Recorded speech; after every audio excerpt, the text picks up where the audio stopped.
Hello and welcome to Gardening at 58 North. In this video I'll be talking about clubroot disease and what brassicas it affects and how you can hopefully treat it and discover if you have it or not. So clubroot is an actual fungus that attacks many different brassicas. So brassicas are anything in the cabbage family, so anything like these Brussels sprouts here, these are affected.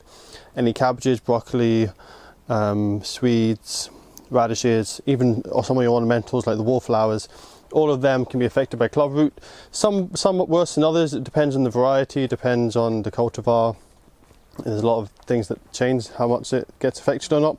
So the thing you'll first notice is the plants will probably look quite stunted and small. You can see this one here is really not doing very well. It's been looking quite poorly. This one as well, for a Brussels sprout, you can see that's a very small plant there.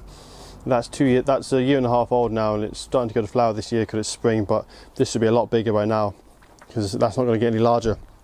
So when you actually have a look at the roots, you'll see what happens is they become completely bulbous. It looks like there's almost like a tuber underground.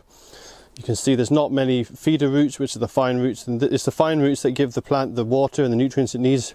These thickened roots don't do anything for the plant, and that's why it's dying, because the fungus comes and attacks the roots, causes the roots to swell up, and that means that the plant can't get enough water or nutrients.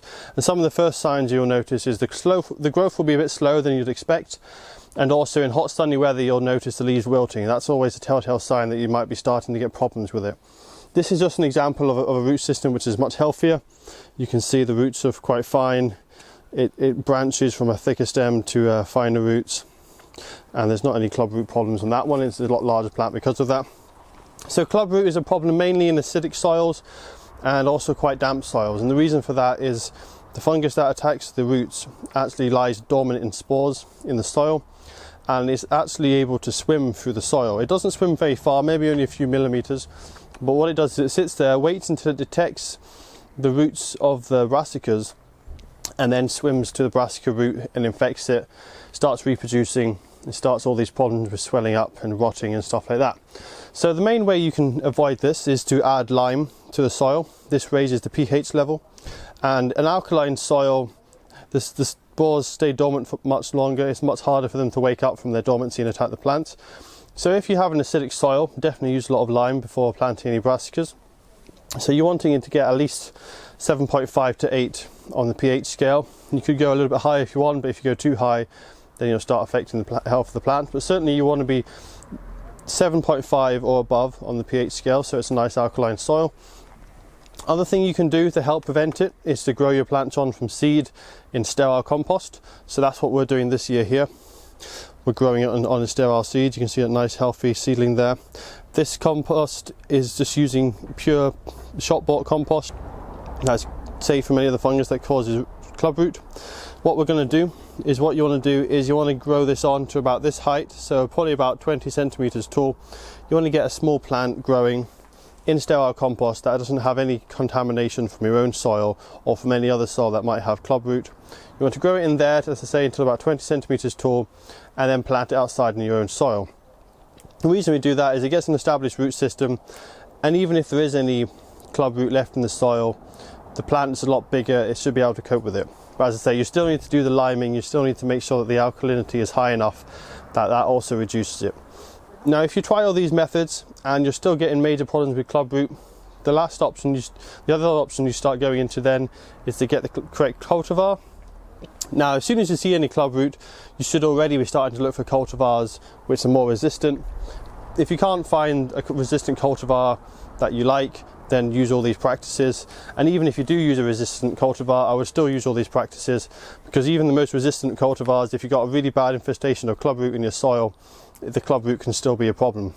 So you want to look on the shelves when you're looking for your seeds or for your plants, if you're buying them as young plants. Check the label, check that they're clubroot resistant, and that will help you much more to survive, your plants to survive in the soil. So there are the main things. The main things are growing them on young in sterile soil until they're about 20 centimeters in height. Then also you want to make sure that your soil is quite alkaline to reduce any of the spore spreading. And lastly, you want to get a cultivar that's resistant to clubroot. So using all three of those methods, you should have fairly good results at growing healthy brassica plants. Now, it's quite a common disease, so whenever you're gardening and you're doing brassicas, any kind of ornamental ones like wallflowers, if you ever pull up a plant or you have a plant that's died, always double check see if there's any club root forming, because once it gets in your soil it can quickly spread. And what you want to do at the end of the year is make sure you dispose of these not in the compost. If you let these roots rot down in the compost or stay in the soil for too long, what happens is the fungus then just goes back into the soil and you start the whole cycle over again, and you're just going to keep getting more and more of that fungus growing in the soil. So you want to get any of the plants that you see that are weak, take them out as soon as possible, cut off the roots and throw them in the bin or burn them in an incinerator, because if you get them in the compost or in the soil, you're just going to exacerbate the problem in the future. The other thing, lastly, I'm going to touch up on is reducing the moisture content of the soil can also help. If you've got a very wet soil, the fungus can swim slightly further through the soil to find the brassicas. So you want to make sure you don't have any waterlogging. You still want your soil damp, because obviously brassicas like a damp soil. But if you've got any waterlogging, try to add a bit more drainage to your soil if possible. So that's all for the Brassica clubroot video. I hope you've enjoyed, and if you have any questions about clubroot or any other plant questions, please drop a comment down below in the video.